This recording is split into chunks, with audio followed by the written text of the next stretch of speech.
Oui, alors bonjour tout le monde. Bienvenue à ce webinaire. On a nos participants qui commencent à entrer. On va attendre encore un petit peu. On va prendre juste 1 ou 2 minutes encore pour attendre que tout le monde s'enregistre ou arrive avec nous.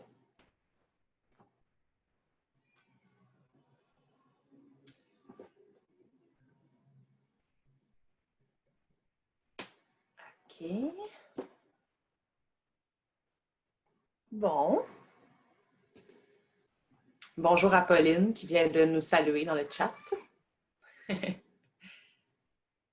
OK. Alors, on va commencer. Je vois qu'il y a encore quelques participants qui se joignent. Bonjour à tout le monde. Bon début d'après-midi. On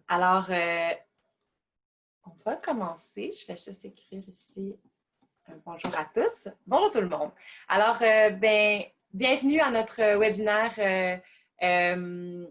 Premier webinaire à Montréal spécifiquement sur les Amis des parcs face à la COVID-19, où on va discuter des impacts, des pistes de solutions et du rôle des groupes Amis de parcs à Montréal. Donc, merci d'être avec nous aujourd'hui.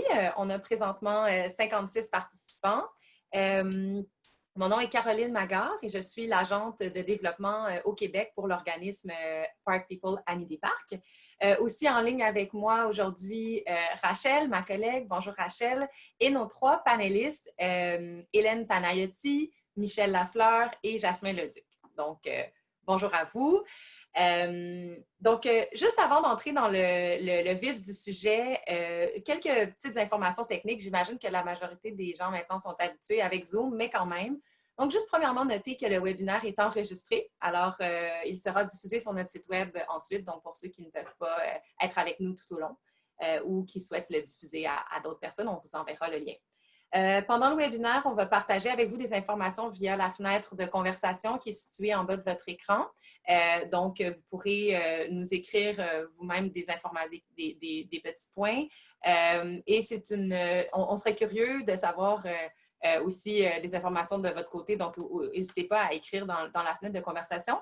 Par contre, on va aussi utiliser l'outil questions et réponses Q.R.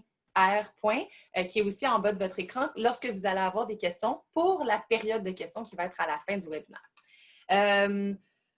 On vous invite à utiliser ces outils-là qui sont en bas et à noter que donc les questions vont être plutôt à la fin, mais que si vous voulez commencer à en écrire, vous pouvez et que vous pouvez aussi voter pour les questions qui sont les plus pertinentes. Donc, pour la fenêtre de conversation, ce sera vraiment pour les hyperliens et pour les informations personnelles ou les informations générales qu'on va vous demander un peu plus tard dans le webinaire.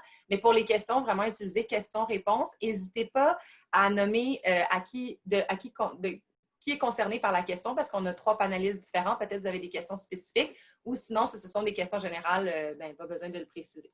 Donc, sans plus tarder, on va commencer dans le webinaire.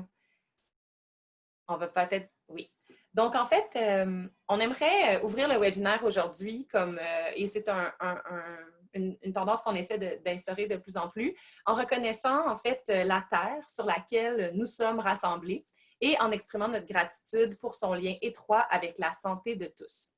On reconnaît également la présence et la résilience durable des peuples des Premières Nations, des Inuits et des Métis sur cette terre et on reconnaît leur rôle d'aidants, d'intendants et de compteurs à travers l'île de la Tortue.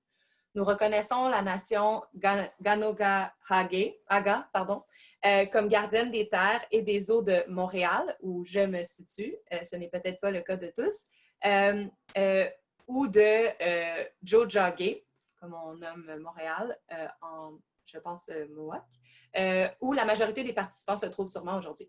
Ce territoire non cédé a longtemps servi de lieu de rassemblement et d'échange entre les nations. Nous sommes honorés de pouvoir nous réunir aujourd'hui car nous croyons que les parcs devraient jouer un rôle vital en offrant des espaces que tous les peuples peuvent partager, essentiels à la réconciliation et à la décolonisation. On vous invite donc, suite à cette reconnaissance-là, à vous présenter dans la fenêtre de conversation en nous donnant votre nom, votre organisation et le territoire ou la nation où vous êtes présentement situé. Si vous ne la connaissez pas, la Nation, on va vous partager, en fait, à l'instant, le lien vers, ce sera pas bien long, excusez, le lien vers des sites qui vous permettent de connaître la nation sur laquelle vous vous situez à travers le Canada. Donc, n'hésitez pas à nous informer d'où vous nous écrivez, de quelle nation. Et si c'est un outil que vous ne connaissiez pas, bien, on vous invite à l'explorer. On va prendre quelques temps si vous voulez nous l'écrire. Pendant que vous continuez à consulter ça, je vais prendre un petit moment pour juste vous informer sur la mission de notre organisme parce que ce n'est pas tout le monde qui connaît bien Park People, les Amis des Parcs. Donc, notre mission, en fait, est d'appuyer, de mobiliser et d'aider les citoyens à activer le pouvoir des parcs afin d'améliorer la qualité de vie urbaine à travers tout le Canada. Donc, on est un organisme de bienfaisance pan-canadien et aussi un organisme à but non lucratif qui œuvre à travers l'ensemble de notre pays et qui développe des services maintenant un peu plus adaptés à la réalité québécoise et montréalaise. C'est ce qui nous réunit aujourd'hui. On va passer à la prochaine diapositive. Donc, en fait, le vif du sujet aujourd'hui, comment les Amis des Parcs vivent et font face à la COVID-19. Donc, en tant qu'organisation nationale, on s'est beaucoup intéressé à cette question-là, évidemment. Bonjour à ceux qui nous écrivent. J'ai partagé le lien, donc vous devriez... Ah, peut-être que je ne l'ai pas partagé au bon, pardon. Je l'ai seulement partagé aux panélistes. Ça va aller mieux si je le partage à tous. Voilà. Pardon. Donc, je disais que notre organisation s'intéresse beaucoup à l'enjeu. Bien, évidemment, on est affecté, nous aussi, par la pandémie. Et en ce qui concerne les parcs plus spécifiquement, on voit que la situation de la pandémie a été beaucoup au niveau des parcs et à travers le monde, une question évidemment de santé publique et de restriction. Donc, en fait, on voit beaucoup dans les parcs la fermeture des équipements, l'exigence de respect de la réglementation de la distance. Donc, en fait, c'est assez... présentement, un règlement assez sérieux et sévère, mais aussi nécessaire. Et à date, les parcs se vivent un peu de cette manière-là, comme des lieux qui ont quand même des restrictions. Mais, on va changer la diapositive. Peut-être, Rachel, si tu peux changer la diapo. On a de la difficulté peut-être à la changer, mais je peux continuer à parler pendant ce temps-là. Merci. Mais en fait, on voit à l'échelle du monde, mais aussi au niveau des médias, à quel point les parcs jouent un rôle essentiel dans la qualité de vie des villes, dans nos qualités de vie, et que dans la situation de la pandémie, plus que jamais, les parcs sont extrêmement importants. Et on le voit dans tous les médias, c'est très fort, en fait, comme message. Et pour nous, donc, ça nous rappelle à quel point il faut continuer à travailler, à les préserver, à les animer, à les programmer, mais tout en respect, évidemment, maintenant, d'une nouvelle réalité. Prochaine diapo. Par contre, la Ville de Montréal, bien pas par contre, mais disons, à Montréal spécifiquement, on entend donc plus récemment une annonce assez ambitieuse de créer des voies actives sécuritaires, donc phase 1, phase 2, qui vise à terme à avoir une centaine de kilomètres d'ajout de voies piétonnes et pédestres pour connecter les parcs entre eux, notamment, et éventuellement répondre à la question à la fois de la sécurité de la circulation, mais aussi de la qualité des circulations actives. C'est très intéressant comme approche. On ne voit peut-être pas encore pour l'instant une prise de position très spécifique et positive dans l'aménagement, l'animation et l'intervention dans les parcs. Donc, en fait, on sent que ces voies-là, c'est un grand geste. Quels seront les gestes par rapport aux parcs spécifiquement? On va passer à la prochaine diapositive. C'est une des questions, dans le fond, qu'on se pose. À Montréal, dans notre carte interactive que vous pouvez consulter sur notre site web, on vous partagera le lien, on a accès, en fait, on a identifié plus d'une cinquantaine de groupes qui se reconnaissent dans la définition d'un groupe Amis de Parc. C'est quand même pas rien, il y a un énorme potentiel et on voit en fait à Montréal qu'on a énormément d'activités et d'actions et d'intérêts pour nos parcs. Ça semble donc être... on s'intéresse justement à voir comment ces groupes-là vivent la situation en ce moment. On va passer à la prochaine diapositive. Au niveau du réseau national, nous, on a rapidement, au début de la pandémie, voulu savoir comment les groupes à travers notre réseau national vivaient la situation. Puis nous, à Park People, on a quand même une certaine définition assez ouverte de ce qu'est un groupe ami de parc, parce qu'on peut se demander un peu ce que ça veut dire. Et quand vous regardez, désolé, les résultats statistiques de notre sondage ne sont qu'en anglais pour l'instant, mais on voit ici une répartition des types de groupes. Alors, en fait, nous, on voit que dans les groupes qui se sentent représentés par la définition ami de parc, on a à la fois des groupes qui sont bénévoles, complètement bénévoles, comme on a des invités aujourd'hui dont c'est le cas, et des groupes qui sont ce qu'on appelle les staff-led, donc qui ont vraiment des employés qui sont aussi peut-être à plus forte capacité, comme par exemple les Amis de la montagne qui vont parler. Et on a des groupes aussi qui sont un mélange avec peut-être juste un employé, mais principalement bénévole aussi. Donc, ce sont des groupes qui ont des réalités et des capacités vraiment variables et on leur a posé des questions à savoir comment eux vivent la pandémie. Avant de s'attarder à comment à Montréal ça se passe, à l'échelle nationale, il y a déjà plein d'éléments intéressants à regarder. Un élément qu'on a trouvé intéressant, c'est que bien que cette crise-là a définitivement affecté les groupes amis de parc et tout le monde, il y a quand même un tiers des groupes qui ont dit être déjà engagés nous a permis d'être plus résilients. Puis on voit un exemple à Montréal comme le groupe GRAM qui gère entre autres l'écoquartier dans le secteur de la Chine, n'a pas hésité à organiser une corvée de nettoyage. Ils se sont bien organisés pour le faire. On voit donc que le fait d'être déjà bien structuré peut nous donner une forme de résilience. On voit aussi dans la prochaine diapositive que à quel point les groupes ont été impactés. Bien, un des éléments qu'on a vu, c'est que plus de 60 de nos répondants ont été extrêmement impactés par la situation. On note aussi que 50 sont 100 bénévoles. Donc, la crise a vraiment affecté les groupes, surtout les groupes, je pense, bien, tout le monde, mais les groupes bénévoles se sont retrouvés avec vraiment pas de capacité ou peut-être que ce n'était pas leur priorité de s'impliquer dans leur espace vert. On a vu aussi que le fait de s'adapter à son espace, de s'adapter à cette réalité-là était vraiment difficile.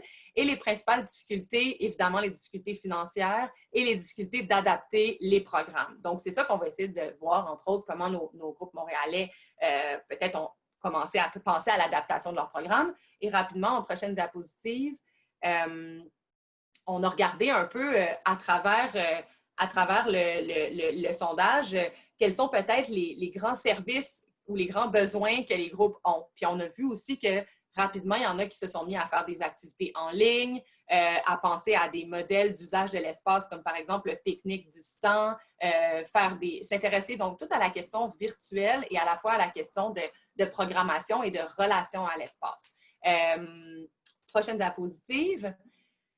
Donc, en fait, on a regardé ça. Les résultats du sondage sont un premier aperçu, mais on va se pencher aujourd'hui plutôt sur la question montréalaise. Comment les groupes à Montréal, qui ne sont pas nécessairement, donc qui n'ont pas fait l'objet d'un portrait complètement clair, mais on a quelques invités aujourd'hui qui représentent des groupes amis de parc, vont nous présenter un peu les impacts, les solutions et les pistes de solutions et comment eux, là, ils voient leur rôle dans ce projet, dans cette réalité-là.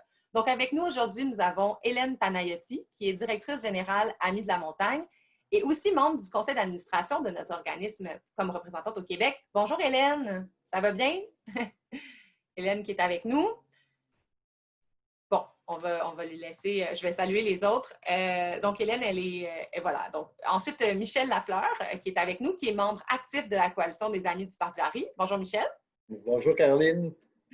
Et Jasmin Leduc, qui est coordonnateur au verdissement de Sentiers urbains. Bonjour Jasmin. Salut Caroline, salut tout le monde. Super. Donc, en fait, on va avoir trois panélistes.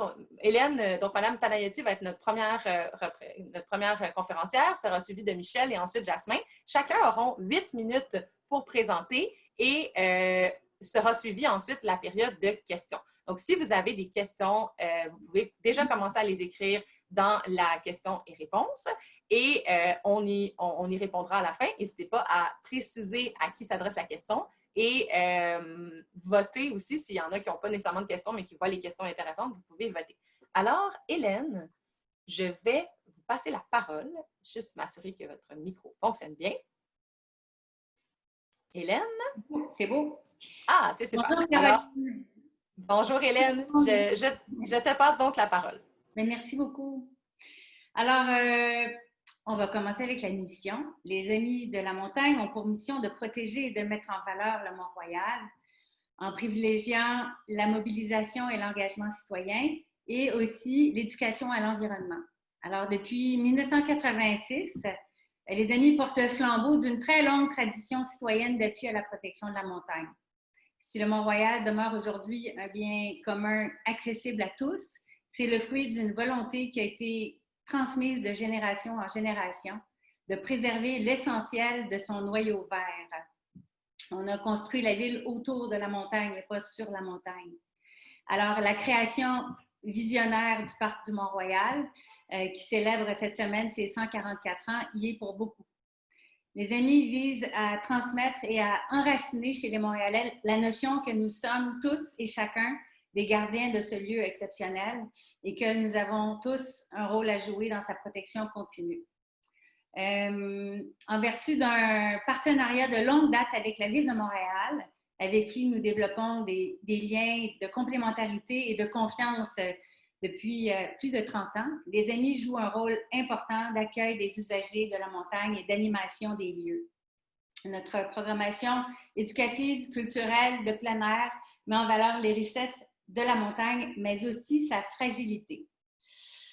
En appui au travail de la Ville, nos activités d'intendance environnementale mobilisent, bon an, mal an, 1500 bénévoles et plus, qui se joignent aux Amis pour des corvées de nettoyage, pour maîtriser les espèces envahissantes, pour planter des arbres, des arbustes et pour suivre le progrès des zones en reboisement.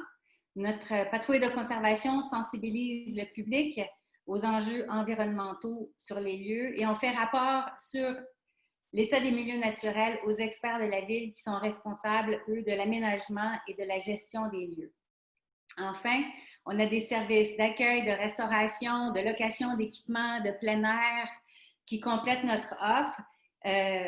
L'objectif, c'est d'enrichir l'expérience des visiteurs de la montagne, toujours dans le respect de l'esprit du lieu. En marge de notre collaboration avec la Ville, la participation citoyenne aux Amis passe par des comités d'experts en aménagement, en gouvernance et en biodiversité. Et c'est avec eux qu'on aborde les défis sur le territoire et l'élaboration de solutions. Alors, du jour au lendemain, nous avons été prises avec la crise de la COVID comme tout le monde. Avec l'arrivée de la pandémie, ça a nécessité la mise en place de mesures sanitaires inédites à l'échelle de notre ville. Et tout de suite, on a vu des restrictions relatives à la fréquentation de nos parcs. Sur la montagne, il y a eu la suspension des services et activités pour les usagers. On voulait éviter les attroupements et puis maintenir la distanciation. Tous les programmes offerts par la Ville ont été donc suspendus. On a fermé les stationnements, on a fermé certains escaliers qui étaient trop fortement utilisés. On a également assisté à une baisse assez dramatique des employés et des services de la Ville dans les parcs.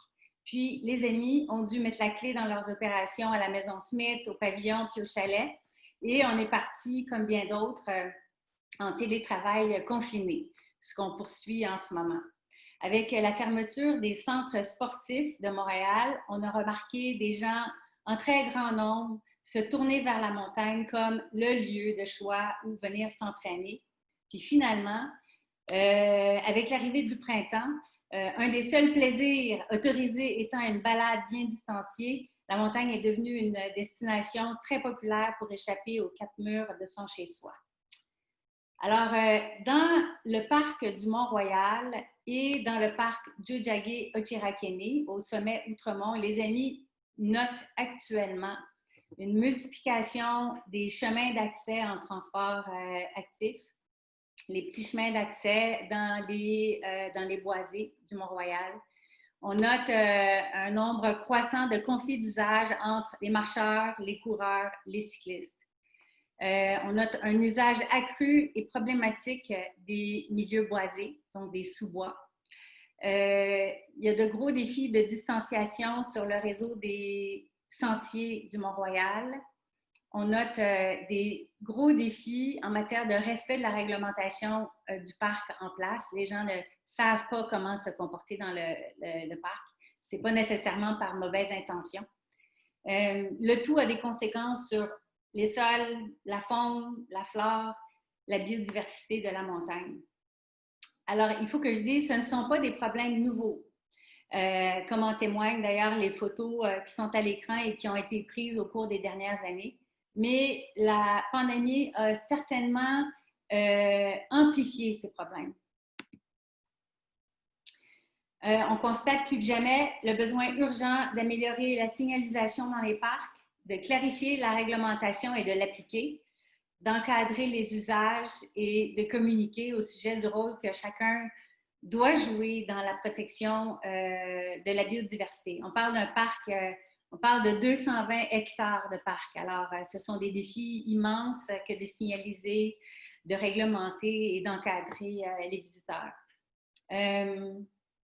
La biodiversité est gravement atteinte dans certains endroits et notamment dans le nouveau parc Tiohtià:ke, où la présence humaine accrue, non encadrée, devra être abordée en priorité. Alors, il y a des pistes de solutions.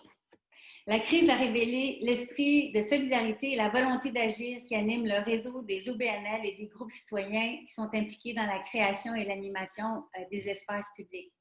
Tous ces espaces ne peuvent pas jouer le même rôle et ne doivent pas jouer le même rôle. Et la programmation du réseau devrait miser sur la complémentarité des lieux. La concertation avec les groupes bénévoles et les OBNL pour faire des choix éclairés sera certainement gagnante. La crise a aussi mis en relief la valeur de partenariat entre les instances publiques et la société civile. Parmi les nombreux avantages de telles associations, je veux souligner les vertus de la communication dans les deux sens, entre les usagers et les gestionnaires des parcs. Aux Amis de la montagne, on est très, très bien organisés pour documenter la réalité sur le terrain à l'aide de nos employés, nos bénévoles et des membres du public qui nous écrivent ou qui nous appellent et de relayer le tout à la ville pour alimenter son analyse des problématiques et des solutions à adopter. Notre réseau numérique est extrêmement efficace pour diffuser rapidement en français et en anglais des messages ciblés en appui aux efforts de la ville. On les a testés dans les 3 derniers mois. La campagne récente, La montagne chez vous, puis Ensemble pour nos parcs et plus récemment le 44e anniversaire du Parc de Montréal sont les exemples les plus récents de notre force de frappe communicationnelle et de sa valeur tant pour la communauté que pour la ville en réponse à la COVID-19. Un mot sur le capital humain essentiel que constituent les bénévoles sur le terrain. Ils sont la quintessence de l'éco-citoyenneté et nous devrions accroître leur rôle dans le maintien de la santé de nos espaces verts. Nous avons aussi tous un rôle à jouer pour favoriser l'adoption par tous nos concitoyens de comportements adaptés à la crise actuelle. Il faut éviter que le public ne converge vers les mêmes lieux et on le fait en mettant en valeur la diversité des lieux publics et des parcs où les gens peuvent aller. À cet effet, il faut saluer le projet des corridors piétons et cyclistes de la ville comme moyen de se rendre d'un parc au suivant. C'est vraiment très intéressant. Dans le même esprit, la création d'un nouveau comité COVID-19 au bureau du Mont-Royal, de la Ville de Montréal, à laquelle on siège, permettra d'accroître l'efficience et la complémentarité des interventions de tous les acteurs sur le territoire. Enfin, la pandémie nous ouvre les yeux sur le riche potentiel de la montagne comme de tous les parcs pour faire face à la COVID. Les parcs étant un oasis de verdure où les Montréalais par millions iront pour déjouer les effets du confinement, le stress et l'incertitude occasionnée par la crise, le rôle d'encadrement et d'animation des OBNL et des groupes associatifs comme le nôtre n'aura jamais été aussi important. Aux amis, tous nos programmes sont en train d'être revus pour accueillir les visiteurs dans le respect des mesures sanitaires nécessaires, pour animer des activités qui visent à combler un déficit nature qui est aggravé par le confinement et à proposer des expériences qui conjuguent les besoins planaires des usagers avec des objectifs de préservation des milieux naturels.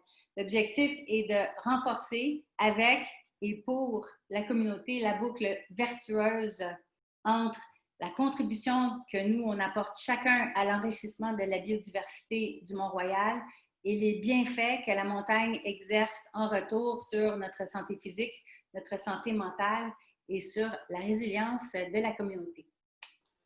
Voilà pour les amis de la montagne. Merci énormément, Hélène Panayotti. Un topo si rapide pour une si grande cause. On a voulu commencer avec les Amis de la montagne parce que c'est définitivement l'organisme qui est le plus reconnu et le plus établi à Montréal au niveau de la relation spécifique à un grand parc.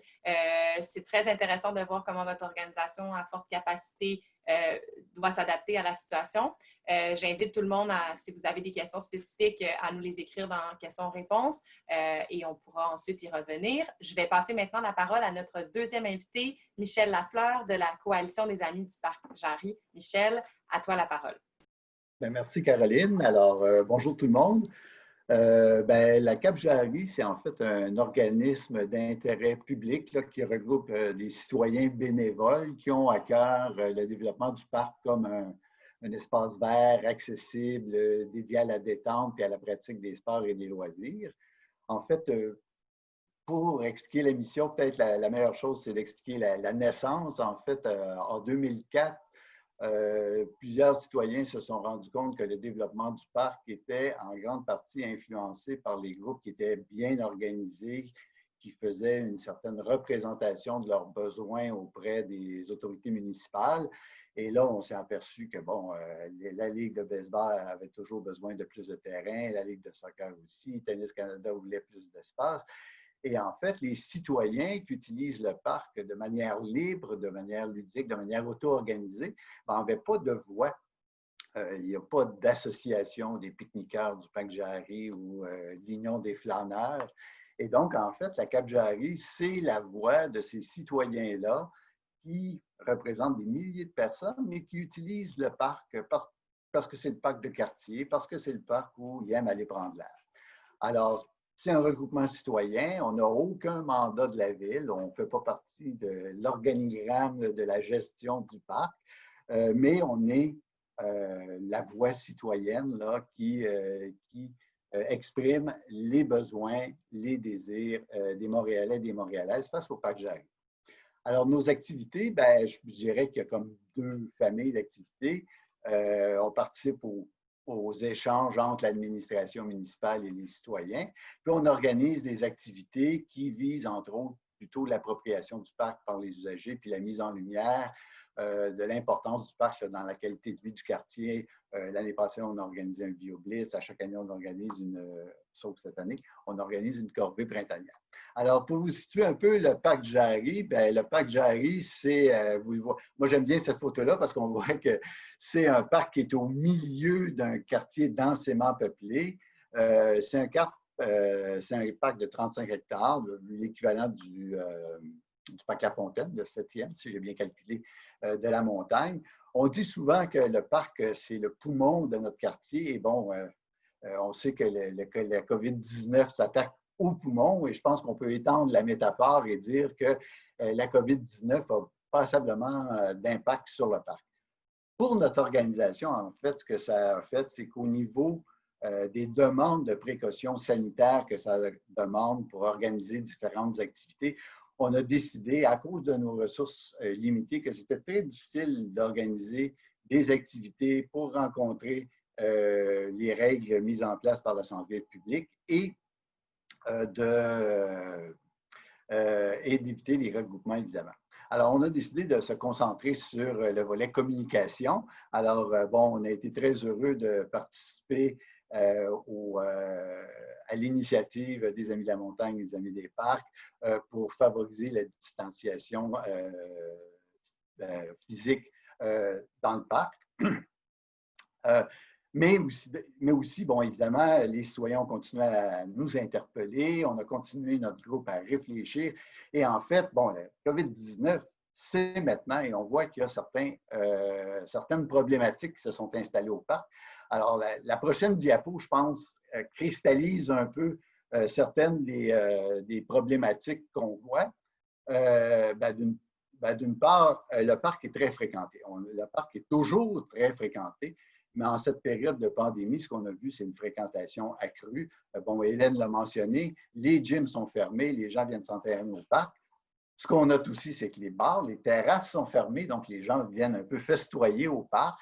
Les parcs, on le sait, les parcs urbains procurent un bien-être psychologique et je pense que spontanément, en cette période de pandémie, qui est peut-être une période plus stressante pour plusieurs, là, d'aller au parc, d'aller s'aérer l'esprit, c'est une habitude que plusieurs ont incorporée dans leur routine. Et donc, il y a beaucoup, beaucoup de monde. Alors, qu'est-ce qu'on voit? D'une part, on voit que, peut-être si on peut revenir sur la diapo précédente, on voit qu'il y a beaucoup de conflits d'usage. Bon, sur le sentier, il y a les cyclistes, les joggers, les promeneurs qui coexistent ensemble. On voit aussi que c'est difficile de respecter les règles sanitaires, donc de garder le 2 mètres, par exemple.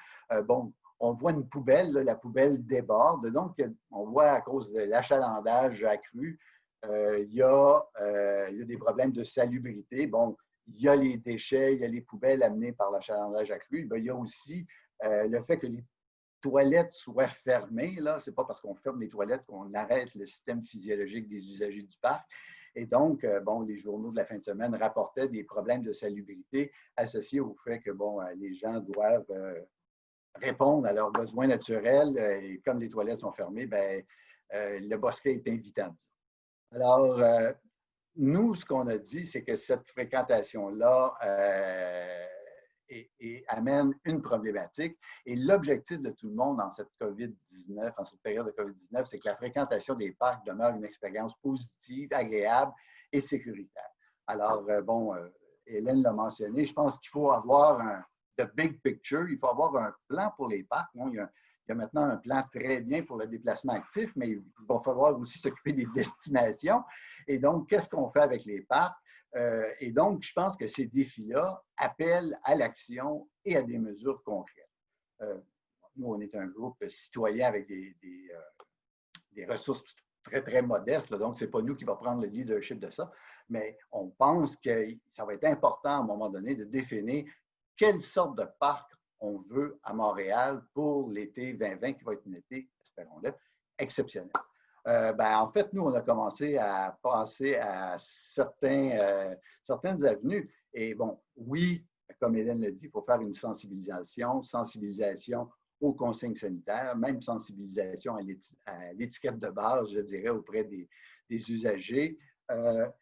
Il faut optimiser les espaces. Alors, sur la figure, là, en fait, on voit 2 parties du parc Jarry qui ont été prises à peu près à 30 secondes de différence. Donc, à gauche, on voit une plaine où il y a plein de gens. Puis à droite, on voit un terrain de soccer qui est un espace gazonné, clôturé, cadenassé, auquel les citoyens n'ont pas accès. Alors, tu sais, on a un peu de difficulté à comprendre quand on voit que le parc déborde aux espaces accessibles, puis il y a des espaces qui soient barrés. En fait, on a regardé, on évalue à peu près à 25 la surface du parc qui est inaccessible du fait que c'est barré, du fait que ce n'est pas aménagé. Donc, je pense qu'il faut réinventer certains espaces, il faut faire preuve de créativité. Pourquoi pas transformer cet espace, ce terrain de soccer en place éphémère? En fait, j'ai vu là, la pépinière, des projets très, très, très inspirants là, pour transformer des places,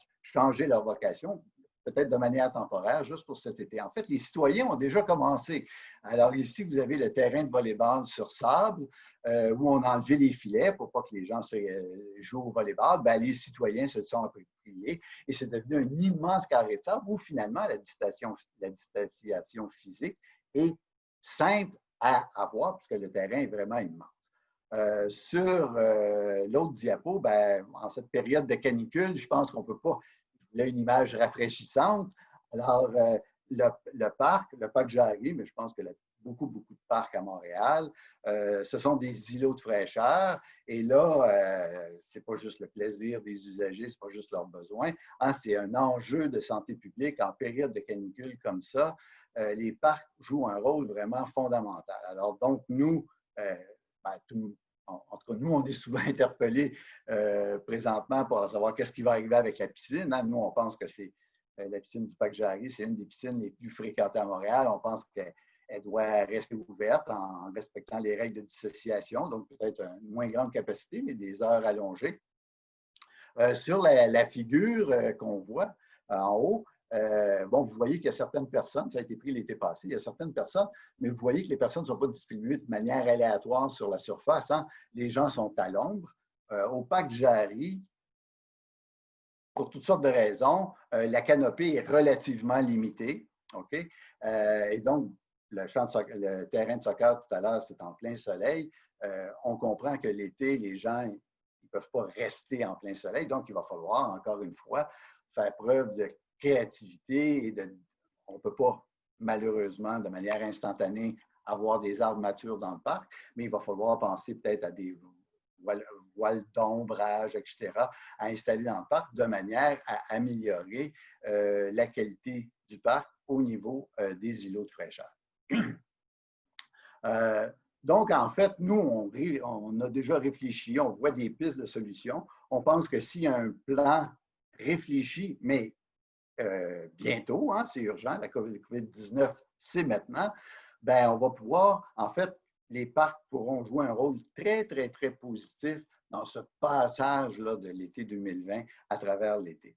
Un impact un peu très particulier au niveau du Parc Jarry, c'est qu'on est en plein développement du plan directeur, du nouveau plan directeur du Parc Jarry. Les consultations devaient commencer là. Et bon, elles sont suspendues à cause du fait qu'on ne peut pas se regrouper. Mais je pense qu'on voit là, le Parc Jarry, il n'y a pas d'animation culturelle, il n'y a pas de gens qui se rendent pour des joutes de baseball, de soccer. Il y a certains lieux où la programmation est même suspendue et pourtant le parc est occupé plus que jamais.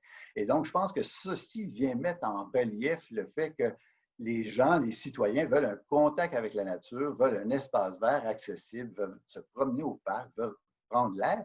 Et je pense que ceci va inspirer beaucoup la réflexion qu'on aura pour le plan directeur de façon à mieux répondre aux besoins et aux désirs qu'ont les Montréalais pour leur Parc Jarry. Merci. Michel Lafleur, merci beaucoup. Un autre discours super inspirant.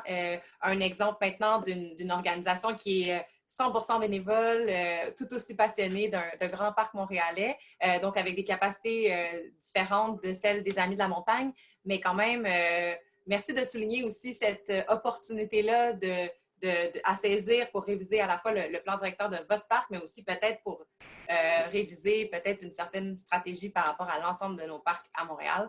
Le temps file, donc je vais maintenant passer la parole à notre troisième et dernier invité, Jasmin Leduc, qui va nous parler du travail de l'organisme Sentier urbain, qui n'est pas un organisme qui est dédié à un seul parc, mais qui travaille sur des questions de verdissement social qui peuvent être très inspirantes pour nos parcs. Donc, Jasmin, à toi la parole. Merci beaucoup. Bon, ben, bonjour tout le monde. Écoute, premièrement, la mission de Sentier urbain, c'est de susciter la mobilisation des collectivités pour le verdissement social. Donc, évidemment, on veut vraiment faire participer le citoyen à la prise d'action par le verdissement. Donc, Sentier urbain est un organisme qui existe depuis 27 ans, 28 ans maintenant. Ça a été créé par Pierre Dénommé en 1993. Et puis, on a 3 champs d'intervention principaux qui sont le verdissement, donc verdir. On accompagne différents arrondissements et organismes partenaires, que ce soit institutionnels, que ce soit des organismes en environnement, à développer des activités de verdissement sociales et citoyennes. Pardon, je vais prendre un verre d'eau. OK, on peut mettre la prochaine diapo, s'il vous plaît.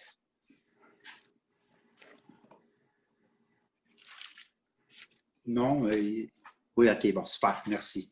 Donc, principalement, Sentier urbain, on intervient dans l'arrondissement Ville-Marie, dans l'arrondissement Mercier-Chagrin-Maisonneuve mais à différents niveaux, on travaille sur tout le territoire montréalais.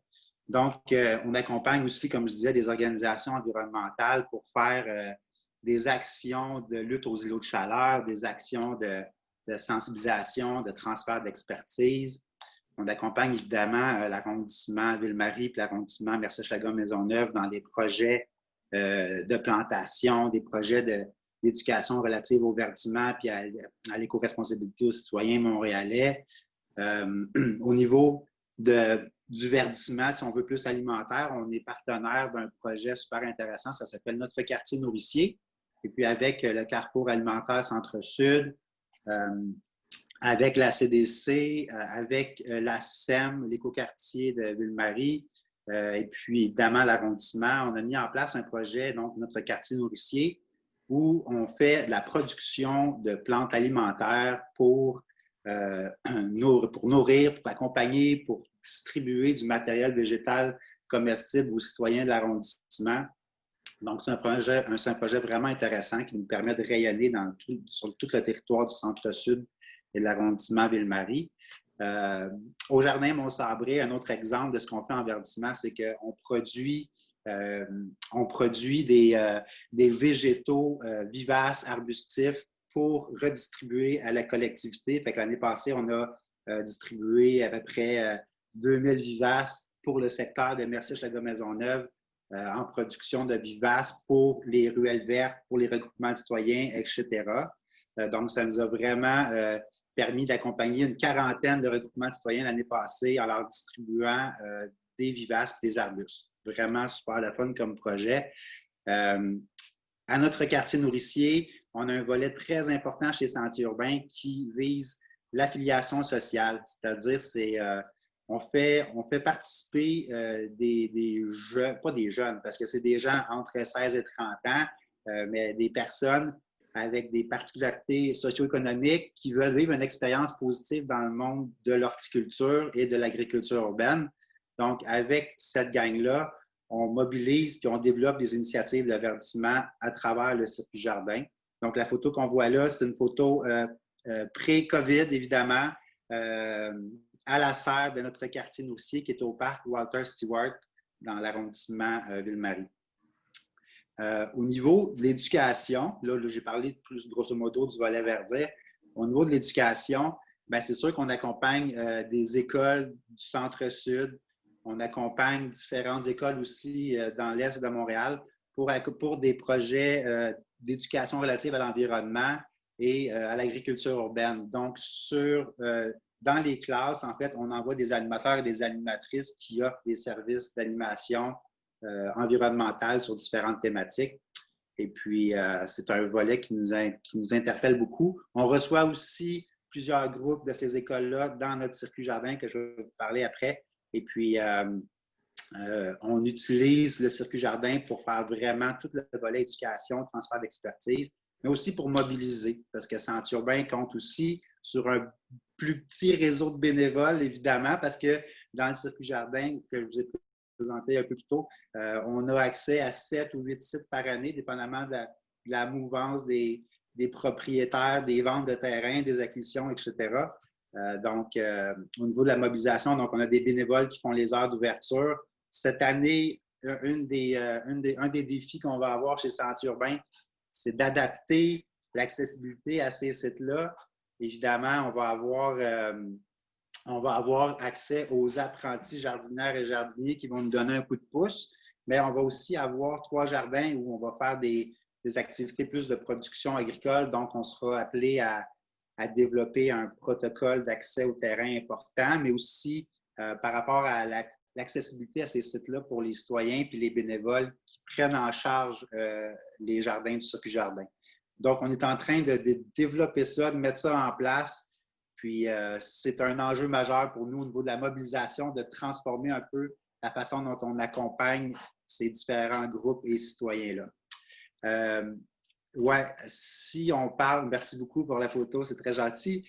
Un autre enjeu très important, c'est qu'on accompagne plusieurs partenaires dans des aménagements à différents niveaux. Hein? Par exemple, ici, on a la photo des Jardins Gamelin. Le quartier des spectacles, c'est un partenaire important de Sentiers urbains. l'accessibilité aux sites dans des espaces publics comme les Jardins Gamelin, pour le moment, ont été transformés en zones d'accompagnement et de dons de nourriture pour des résidents, des usagers du parc de Gamelin. Donc, on a à se réadapter à la situation, à ajuster aussi nos types d'interventions en verdissement qu'on fait dans des espaces comme les Jardins Gamelin. Donc, pour le moment, un des enjeux qu'on a, c'est de finaliser les ententes avec nos partenaires qui sont eux-mêmes tributaires des réglementations, des lois et des dispositions qui sont mises en place par la Direction de la santé publique pour l'usage des espaces publics comme celui-ci. Fait qu'évidemment, à Gamelin, comme depuis plusieurs années, on faisait des aménagements en lien beaucoup avec l'agriculture urbaine. Bien, là, cette année, on est encore en train de négocier, ça va super bien, mais on a un enjeu, c'est ça, d'adapter nos réalités d'intervention. Donc, cette année, on risque d'y aller avec des aménagements plus au niveau mellifère pour notre faune et notre flore ailée. Donc, on va avoir à travailler là-dessus de façon très importante. Donc, Gamelin, les institutions comme le milieu hospitalier, les institutions au niveau de l'habitation, que ce soit avec l'Office municipal d'habitation, la CHAPEM, j'en nommerai pas trop, là, mais tout l'accompagnement avec ces organisations-là, ces partenaires-là, est important à développer, à renommer. On peut peut-être aller à la prochaine diapo, s'il vous plaît. Un gros défi qu'on a chez Centre Urbain, évidemment, c'est toute la réalité du télétravail, transfert d'expertise, mettre en place les protocoles terrain. Pour nous, c'est des gros enjeux qu'on a à développer assez rapidement parce qu'on veut vraiment, dans les prochains jours, semaines, donner accès au site. Donc, on a évidemment eu à développer une capacité de se transporter de façon active parce qu'on ne peut plus utiliser de véhicules à plusieurs dans les véhicules. Donc, c'est vraiment là, c'est vélo power, on se paye la traite. Tout est plus long dans nos projets. La désinfection, des outils, le port du masque, les pauses, parce que quand il fait chaud comme cette semaine, on a à s'adapter au niveau des horaires de travail, etc. Et puis enfin, mais pour rejoindre nos clientèles, un autre défi qu'on a transformé en opportunité, c'est tout le développement puis la proposition qu'on a mis en place au niveau des capsules web, au niveau des émissions de télévision. Par exemple, hier soir, Charlie passait à l'émission L'épicerie pour expliquer aux citoyens comment démarrer leur potager. Donc, pour nous, ces défis-là se sont transformés en opportunités, mais il reste énormément de travail à faire et puis on a vraiment hâte de commencer à planter les potagers puis de voir les équipes. Mais déjà, sur le terrain, ce qu'on sent, c'est qu'il y a ce désir de travailler les mains dans la terre, de sortir de ce confinement-là. Fait que pour nous autres, ça nous a vraiment...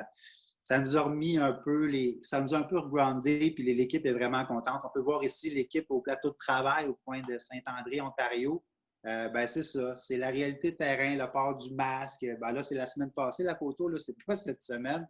Sauf que c'est des enjeux qui ne sont pas évidents, mais pour Centre Urbain, on essaie vraiment de s'adapter puis de développer ces opportunités-là. Fait que voilà un petit topo rapide. Merci. Merci beaucoup, Jasmin. Je pense que la prochaine diapo, ça montrait justement ce que vous avez fait, le reportage avec Radio-Canada, c'est bien ça? Oui, c'est ça. C'est Joanne Despins, l'émission L'épicerie avec Charline et oui. Ils en font tellement des webinaires avec la Maison du développement durable, avec le quartier des spectacles. Fait que c'est vraiment, ça nous permet de rayonner d'une façon différente et d'aller rejoindre les citoyens. Peut-être même rejoindre des gens que vous aviez moins rejoints avant. Donc, le temps file. D'un, merci beaucoup, Jasmin. Merci, Michel et Hélène, pour vos présentations. Alors, en topo, rapidement, on va changer de diapositive. J'avais envie de vous dire, on a vraiment fait le tour ici des perspectives quand même un peu différentes. 3 organisations qui ont des capacités différentes, qui ont des responsabilités différentes.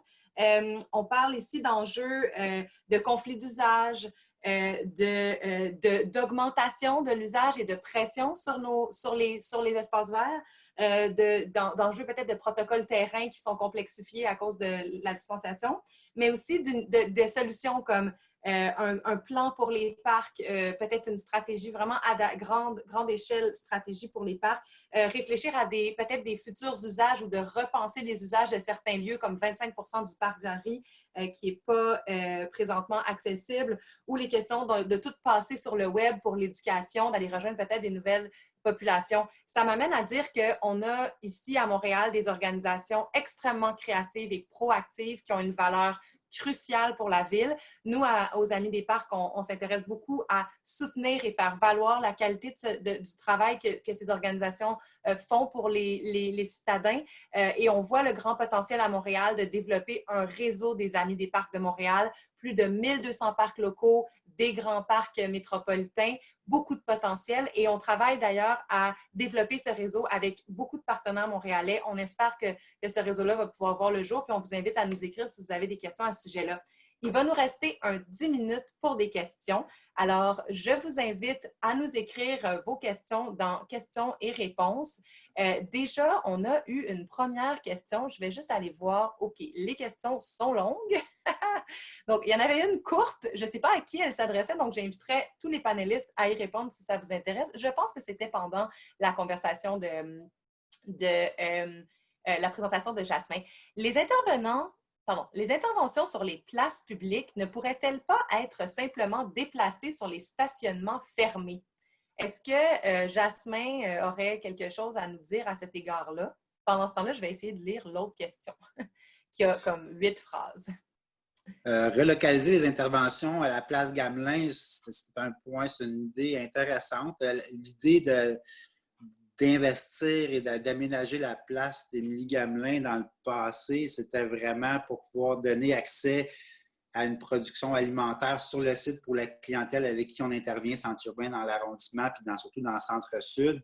Donc, nos projets avec l'Accueil Bonneau, la Maison du Père, etc., tous les gens qui utilisent l'espace du parc Gamelin. Fait que de bouger cette intervention-là, oui, ça peut être faisable, effectivement. Il y a au niveau alimentaire, il y a toujours des questions de défis au niveau de la réglementation publique, mais pour ce qui est de Gamelin, je trouve ça intéressant. Il y a des sites en périphérie qui pourraient être redéveloppés, comme je pense au terrain vacant à côté de la BANQ, ou oui, dans des stationnements, mais là, on parle vraiment d'implanter des projets ponctuels, temporaires. C'est faisable, effectivement. Merci, Jasmin. J'espère que ça a répondu à la question qui venait de Jean-François. Alors, prochaine question pour tous les panélistes. Qu'en est-il de l'animation culturelle des espaces publics et des parcs cet été? On a quelqu'un qui nous écrit de Opéra dans les parcs, qui se préoccupe des effets du confinement sur les nombreuses familles, qui travaillent à une proposition de projet Pop-up Opéra. Donc, qui sont à la recherche de partenaires, d'organismes. Est-ce qu'il existerait une programmation culturelle possible et prévue pour cet été? Est-ce que, peut-être, je dirigerais la réponse rapidement vers Hélène, qui a quand même une expérience avec l'OSM. Hélène, comment répondriez-vous à cette question? Il faudra peut-être allumer le micro. Merci, Caroline. Alors, il y a le Piémont, qui est la partie du parc du Mont-Royal qui longe l'avenue du Parc. Là où les tam-tams ont lieu le dimanche, qui est vraiment essentiellement, c'est la partie du parc qui est conçue pour, on appelait ça avant des rassemblements. Aujourd'hui, il va falloir changer le mot, rassemblement bien distancié.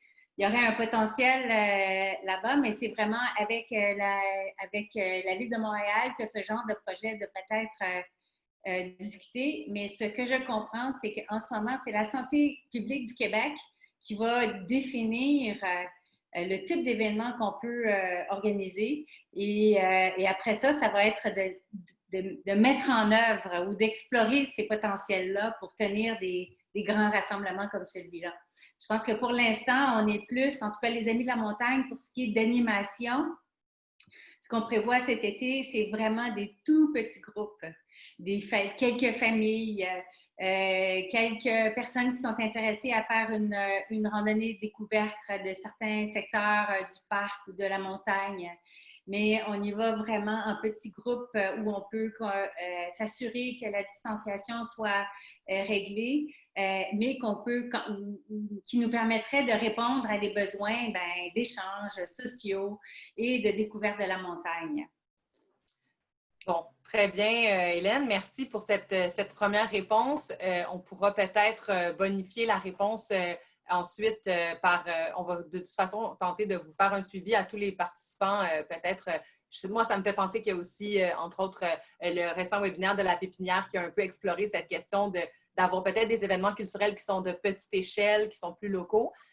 Beaucoup de possibilités à cet égard-là. Je vais passer à une autre question qui serait peut-être la dernière. Si vous avez une dernière question à nous écrire, n'hésitez pas, il nous resterait comme 2-3 minutes. Donc, une question liée à la gestion des déchets, donc et qui concerne tous les panélistes. Donc, dans le contexte des poubelles qui débordent, qui avaient été mentionnées entre autres par Michel, et de l'impossibilité pour certains lieux d'organiser des corvées, devrait-on s'unir entre organismes, comme ça a été fait pour Ensemble pour nos parcs, pour faire front commun et lancer une campagne de type sans trace, sensibilisant les usagers à réduire les déchets et à la source et diminuer l'impact sur les espaces verts? Est-ce que vous voudriez vous prononcer un peu, peut-être, Michel, sur la question? Je pense que vous aviez déjà identifié le problème. Qu'est-ce que vous en pensez? En fait, nous, sur notre page Facebook, là, je pense que c'est la semaine dernière, quand on voyait la belle fin de semaine s'annoncer, effectivement, on a fait une publication où on disait aux gens, aidons-nous, OK? Donc, ce que vous apportez au parc, vous le rapportez. Bon, je crois que tantôt, j'ai vu que William était là. Donc, William a répondu qu'il avait rapporté ses trois déchets à la maison. Merci beaucoup, William. Et donc, effectivement, je pense qu'on c'est le genre de message, je pense, qui pourrait être diffusé de manière beaucoup plus efficace si tous les groupes de parcs, mais aussi la ville, les arrondissements, se mettaient en commun pour faire une campagne de sensibilisation. Définitivement, je pense que l'union fait la force. Bien, ça termine bien la conversation. Malheureusement, on n'a vraiment pas beaucoup de temps, mais c'est un très bon point, la gestion des déchets. Effectivement, je pense que les Amis de la montagne auraient beaucoup à dire aussi à ce sujet-là. Je sais qu'ils réfléchissent et qu'ils sont très proactifs sur ces questions-là aussi. Malheureusement, c'est tout le temps qu'on avait. L'heure file tellement vite. Je vous remercie vraiment beaucoup à tous pour votre temps. Donc, merci à nos 3 panélistes qui ont pris le temps de partager avec nous leur réalité, leurs enjeux et leurs pistes de solutions. Pour tous nos participants, là, on a des questions qui se sont ajoutées. On vous remercie de les écrire et on vous assure qu'on va vous y répondre par la suite. Donc, un suivi vous sera fait, étant donné aussi que tout est enregistré et que la fenêtre de conversation aussi l'est. On pourra faire une certaine synthèse. Donc, on vous remercie d'avoir pris le temps de nous écrire les questions. En ce qui concerne les Amis des parcs et Park People, donc, on vous invite à nous suivre sur nos différentes plateformes. On a beaucoup de ressources en ligne si vous voulez les consulter. Notre groupe Facebook aussi. Bon, pardon, j'ai encore envoyé à tous les panélistes, excusez-moi. Donc, voilà, j'envoie donc le groupe Facebook. On a des ressources en ligne et vous pouvez aussi vous inscrire à notre infolette si ce n'est pas le cas. On va offrir d'autres webinaires qui s'en viennent. Beaucoup de travail encore qui nous attendent à Montréal, mais beaucoup de motivation et de mobilisation sont déjà en place. C'était vraiment un plaisir de vous avoir avec nous. Je vais saluer tout le monde. Donc, merci beaucoup à tous. Merci Michel, merci Hélène, merci Jasmin pour votre temps et au plaisir de continuer à aimer nos parcs et en prendre grand soin. Merci tout le monde. Merci, au revoir. Merci, bye-bye. Au revoir.